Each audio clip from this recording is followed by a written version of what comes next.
बनाना एक चीज़ होता है और उसको मार्केटिंग करना एक अलग ही चीज़ है। बड़े स्टार्स की बात करते हैं, उनको इतना मार्केटिंग की ज़रूरत नहीं होती। सलमान खान हो या शाहरुख खान हो, सबको पता है उनकी फिल्म आ रही है, क्या हो रहा है। लेकिन छोटे फिल्म्स होते हैं या मीडियम साइज के फिल्म्स होते हैं जहाँ पे एक्टर्स इतने बड़े नहीं होते हैं, उनको और भी ज़्यादा अग्रेसिव मार्केटिंग की ज़रूरत होती है। आज मार्केटिंग जैसे है तभी वैसे नहीं थी। हम लोग खाली एक ट्रेलर लॉन्च इवेंट करते थे, इंटरव्यूज़ करते थे, वही था। फिर डिजिटल की दुनिया आई, उसकी दुनिया एक अलग ही दुनिया थी, ग्रैंड मस्ती थी। It was a adult comedy, it was a sex comedy.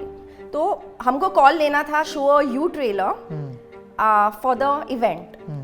So I think first time हमने कॉल लिया कि हम इवेंट करेंगे ही नहीं। हमने डिजिटली इसको लॉन्च किया 12 बजे रात को, और मुझे याद है 24 आवर्स में ये ट्रेलर वायरल हो गया था। नूरानी चेहरे की, नवाजुद्दीन की फिल्म, क्या प्रॉब्लम आई उस फिल्म में जो अब तक वो रिलीज नहीं हो पा रही है? Every industry has a good and bad side to it. Because Bollywood is in the limelight. You know, खाली वो डार्क साइड एक्सप्लोर होते जा रहा है। जैसे कि अब तक कोई भी ऐसी फिल्म या वेब सीरीज नहीं बनी है with gaming as a backdrop. तो जब हमने ये सब्जेक्ट सिलेक्ट किया था, पोस्ट में, एडिट में मैंने उसको 10-12 बार देखा होगा, लेकिन आज भी अगर मैं देखती हूँ मेरे घर पे climax scene, I will always have tears in my eyes. पहली चीज तो एकदम आसान शब्दों में बताइए कि मार्केटिंग होता क्या है सिनेमैटिक पर्सपेक्टिव से, कि जब फिल्म की मार्केटिंग कर रहे हो तो तब क्या क्या काम होता है, कितना पैसा खर्च होता है, उसका बजट कैसे असाइन होता है, एक्टर्स के क्या क्या काम होते हैं उसमें, उनके टेंट्रम्स क्या होते हैं, क्या चीज़ इजीली कर देते हैं। मुझे मार्केटिंग समझना है आपसे। सो जब जैसे कि मैंने कहा था 2011 में मार्केटिंग बहुत लिमिटेड थी। हम लोग खाली एक ट्रेलर लॉन्च इवेंट करते थे, इंटरव्यूज़ करते थे, वही था। फिर डिजिटल की दुनिया आई, जहाँ पे फेसबुक, इंस्टाग्राम, ट्विटर और अभी जो एक्स है, उसकी दुनिया एक अलग ही दुनिया थी। क्योंकि हम काफ़ी कुछ चीज़ें ऑनलाइन करते थे, खाली ऑफलाइन मार्केटिंग ही नहीं था, लेकिन हम ऑनलाइन भी हमने काफ़ी कुछ नया शुरू कर दिया था। उसके अलावा सिटी प्रमोशंस, वो भी मुझे याद है 2013 में बहुत कम फिल्म्स करते थे, जहाँ पे एक्टर्स को लेके जाना, 10-12 सिटीज़ में जाना, कॉलेज इंटरेक्शन, स्टूडेंट्स के साथ इंटरेक्शन, या मॉल में जाना, या वहाँ पे जो लोकल मीडिया है उनके साथ इंटरेक्ट करना। तो वो पूरा एक सिटी प्रमोशन का दौर था, जहाँ पे 10, 12, 13 सिटीज़ में लोग जाते थे, और एक्टर्स भी काफ़ी कोऑपरेट करते थे। क्योंकि फिल्म बनाना एक चीज़ होता है और उसको मार्केटिंग करना एक अलग ही चीज़ है। क्योंकि आप जितना एफर्ट डालोगे उसको अवेयरनेस फैलाने में, उतना बेटर होता है। अभी जहाँ पे आप बड़े स्टार्स की बात करते हैं, उनको इतना मार्केटिंग की ज़रूरत नहीं होती है। जैसे कि अगर सलमान खान हो या शाहरुख खान हो, सबको पता है कि उनकी फिल्म आ रही है, क्या हो रहा है। लेकिन जो छोटे फिल्म्स होते हैं या मीडियम साइज के फिल्म्स होते हैं, जहाँ पे एक्टर्स इतने बड़े नहीं होते हैं, उनको और भी ज़्यादा अग्रेसिव मार्केटिंग की ज़रूरत होती है उन फिल्मों को, ताकि अवेयरनेस बढ़े, लोगों को पता चले कि ये क्या फिल्म है, और लोगों को, आप ऑडियंस को कैसे एक्साइट कर सको कि आइए, ये भी एक अच्छी फिल्म है, छोटी फिल्म है या मीडियम फिल्म है, उसके अलावा ये भी कंटेंट अच्छा है। So that is the real challenge. Okay, correct me if I am wrong, आपने 2013 में रिलीज हुई फिल्म ग्रैंड मस्ती का भी मार्केटिंग किया था। वो मेरी पहली फिल्म थी। एक ऐसी फिल्म जो एक अलग तरह की है ना, जिसको जॉनर में डालें, जो सेक्स कॉमेडी या adult double meaning types film, उसका मार्केटिंग कितना मुश्किल था या इजी था? क्योंकि उसका ऑडियंस बहुत बहुत लिमिटेड है। एक्चुअली डिफिकल्ट था, बिकॉज एक तो जैसे कि आपने बताया सेक्स कॉमेडी, जो पहली मस्ती फिल्म थी, that was a pure comedy, it was a family film, like family audience could go and watch it. लेकिन जो ग्रैंड मस्ती थी, which was a sequel, पूरा बदल गया। It was like a 360-degree turn, because it was a adult comedy, it was a sex comedy. और so yes, it was difficult to market. मुझे याद है कि हमने पहली बार एक कॉल लिया था कि हम इसका ट्रेलर इवेंट करेंगे ही नहीं। Okay. क्योंकि the trailer was a adult rated trailer.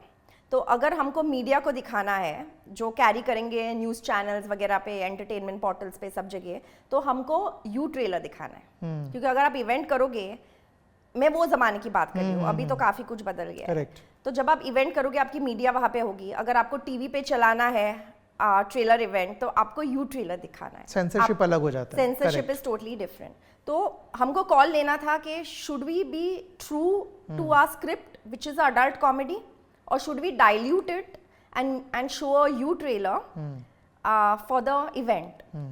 So I think first time हमने कॉल लिया कि हम इवेंट करेंगे ही नहीं, तो हमने ट्रेलर इवेंट किया ही नहीं, हमने डिजिटली इसको लॉन्च किया 12 बजे रात को, और मुझे याद है 24 आवर्स में ये ट्रेलर वायरल हो गया था।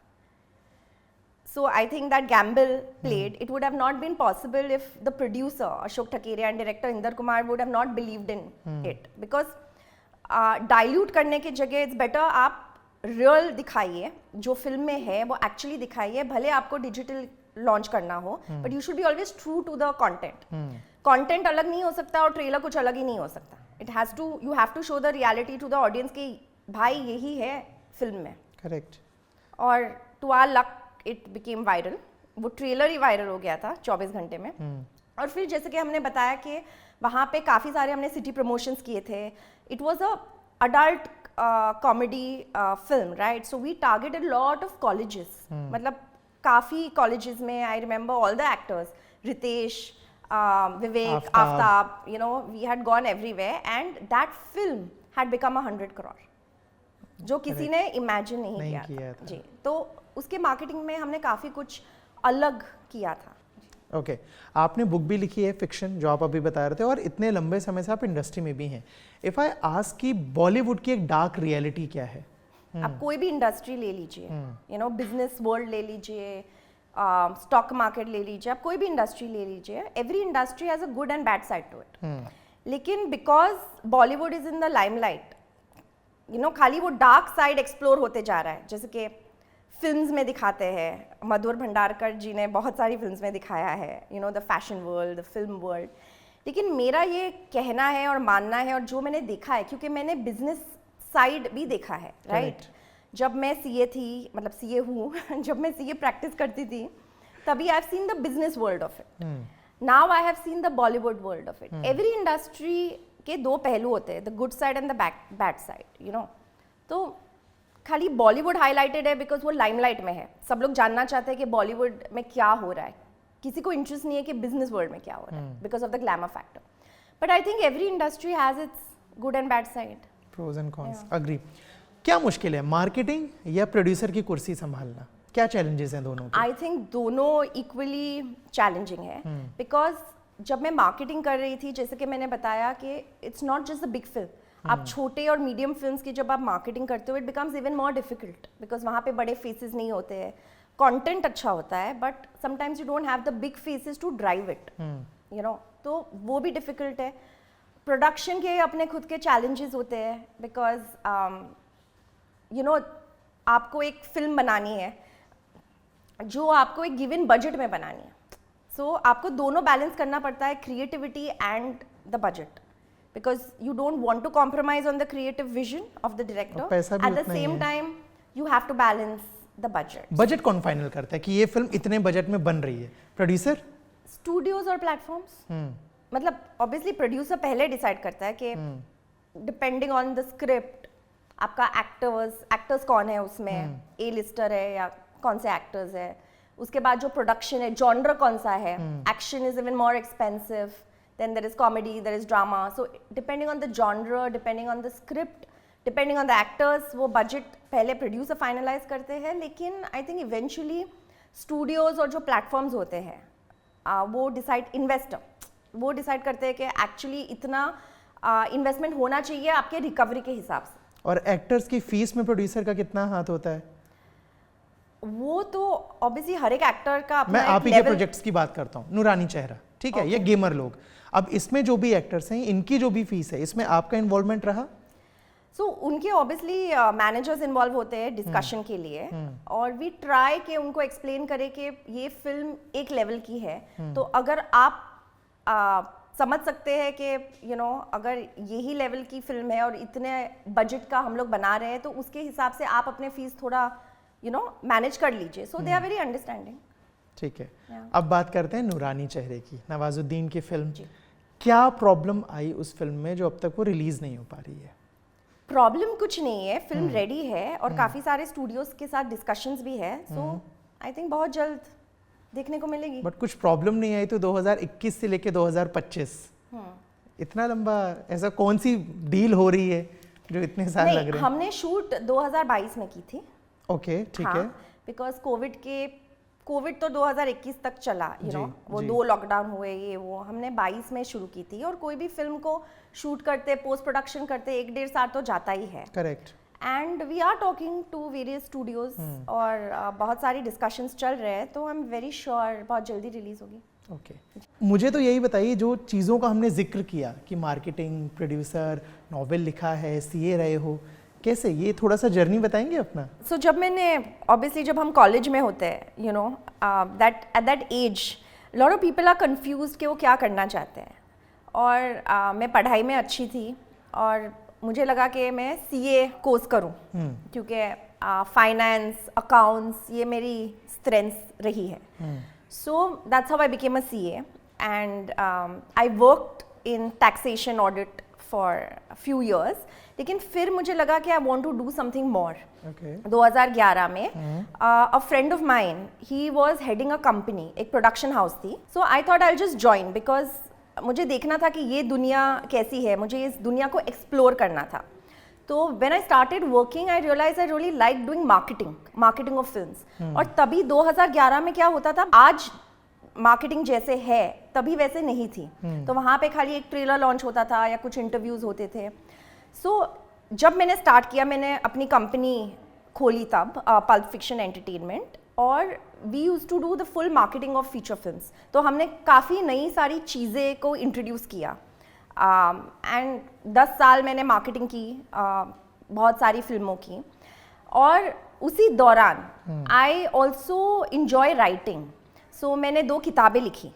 माई first book was called Bollywood striptease, fiction in the world of Bollywood. मेरी दूसरी किताब थी द स्ट्रेंजर इन मी।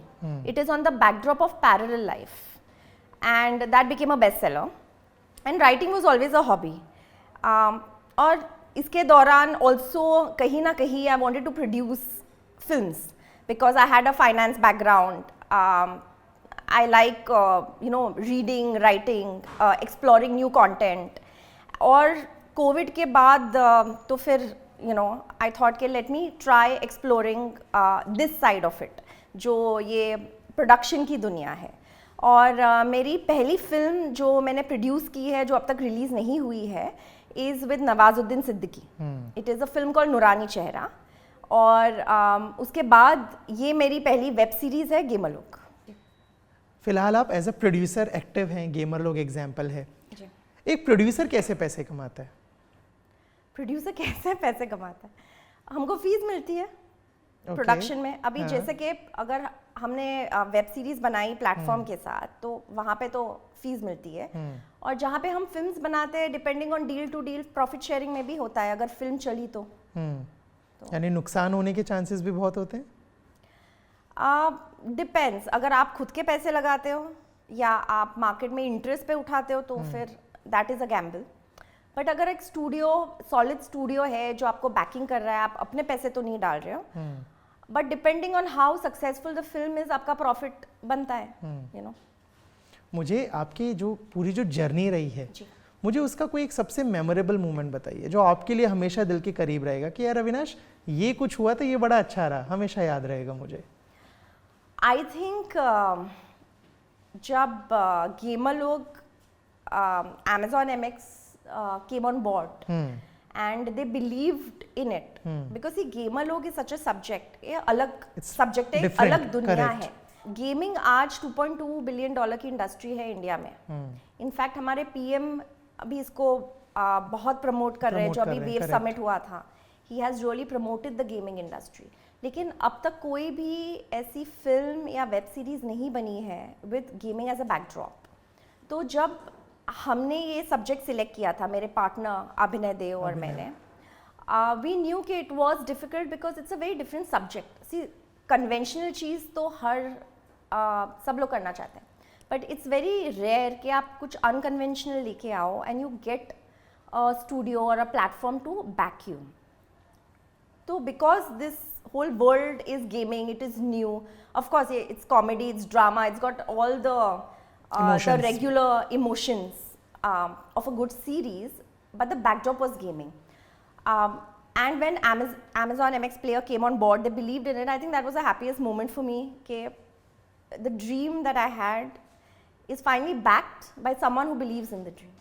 और गेमर लोग का आपके लिए सबसे ज़्यादा बेहतरीन मोमेंट या सीन, चाहे वो जब चल रहा हो, शूट चल रहा हो तब का रहा हो, या जब रिलीज होके देखा हो, उसका कोई एक सीन हो जो आपके लिए बड़ा खास हो? I think the climax, because मैंने ये series, I mean I was there on the shoot, जब हम लोग इसको पोस्ट में, एडिट में, मैंने उसको 10-12 बार देखा होगा, you know, every time that edit is done, colour correction is done, all of that. लेकिन आज भी अगर मैं देखती हूँ मेरे घर पे, ये बड़े स्क्रीन पे मेरे घर पे, जब भी मैं ये देखती हूँ वो climax scene, I will always have tears in my eyes.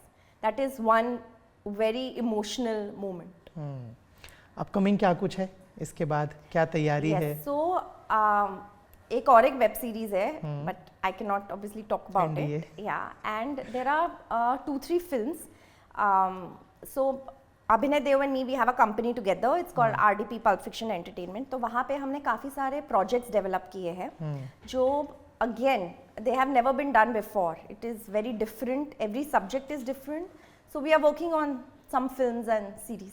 और apart from as a producer कुछ और नया एक्सप्लोर करने की, जैसे आपने बहुत अलग अलग चीज़ें की हैं अब तक, तो आगे कभी सोचो कि एज अ डायरेक्टर कुछ कर लेती हूँ या एक्टिंग कर लेती हूँ? या I don't think I can be in front of the camera because I have seen actors and I've seen how hard they work and how they shoot, and I don't think I'm cut for acting. And direction तो मैंने अब तक सोचा ही नहीं है. फिलहाल I'm happy as a producer. Okay, thank you so much Neeta for the Thank बातचीत you. and all the very best for this project. Also जो आने वाले हैं उनके लिए भी. Thank you so so much. much.